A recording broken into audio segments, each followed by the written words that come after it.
Hello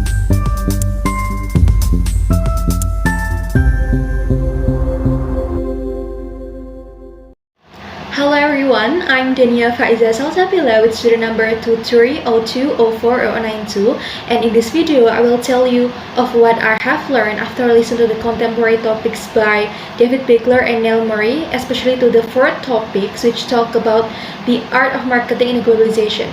So in this occasion I will focus on what globalization means, and then its causes, and finally how it impacts businesses trying to sell products internationally. Okay, so without any further ado, let's start it. Okay, first of all, what globalization means, or what the definition of globalization. So, globalization is the idea that the world becomes alike, becomes similar as the travel and communication grow.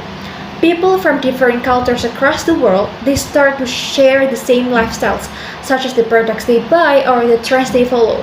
For example, many people, they enjoy to buy a coffee from Starbucks, or use Google for information, or listen to the same music bands. For example, like K-pop bands like Blackpink or BTS, and this phenomena leads to a more connected and similar global culture. So that's the definition of globalization. So how about the causes, or what caused a globalization actually? Now let's dive into the causes of globalization.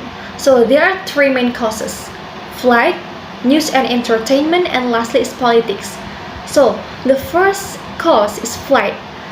Since flight have become cheaper and more popular, it is easy for people to visit far places.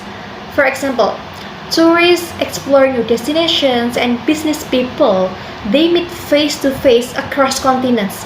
That enables them to share ideas and values that blend cultures together around the world. That's the first cause.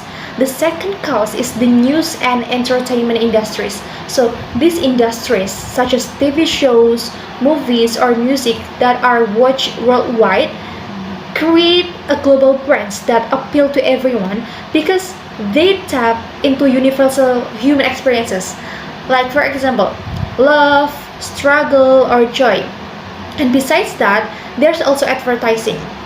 Ads on TV, magazines, or the internet spread trends fast and makes the media a powerful marketing tool. That's the second cause. And the last cause is politics. So the international agreements like those in the European Union bring countries with different cultures closer. Leaders work together on global issues like climate change and poverty, and news channels like CNN and BBC, for example, they share these efforts with millions of people across the world that create a sense of a shared human culture. Okay, so that was the three main causes of globalization. Okay, now let's talk about what this means for businesses marketing globally.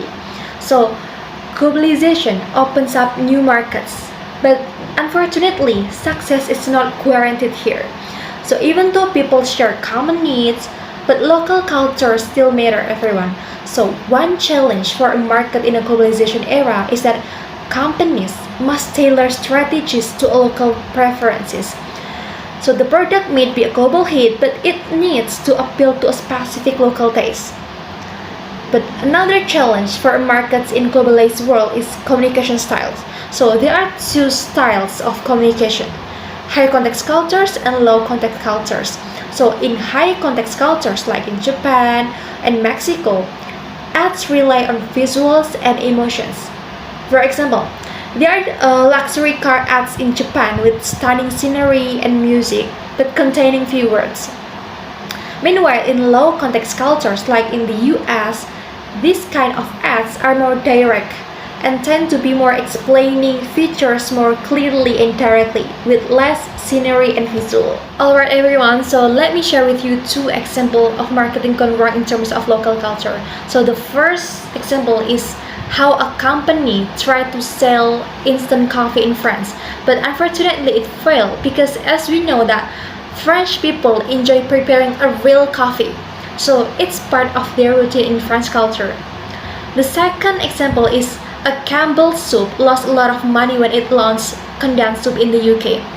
Why? Because Many British people had never used condensed soup before and they didn't understand how to prepare it. So the company assumed that because the UK and the US both speak English and have similar lifestyles, the product would work the same way, but unfortunately, it didn't. So everyone, that was two examples that marketing gone wrong in terms of local cultures. Alright everyone, so in conclusion, globalization makes the world feel smaller but connected.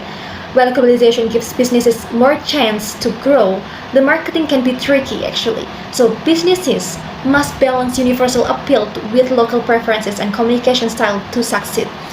And they must respect and understand local cultures to make their product become truly global and fit into many different local lives. Okay, that was I can say in this video and thank you for listening. Bye bye.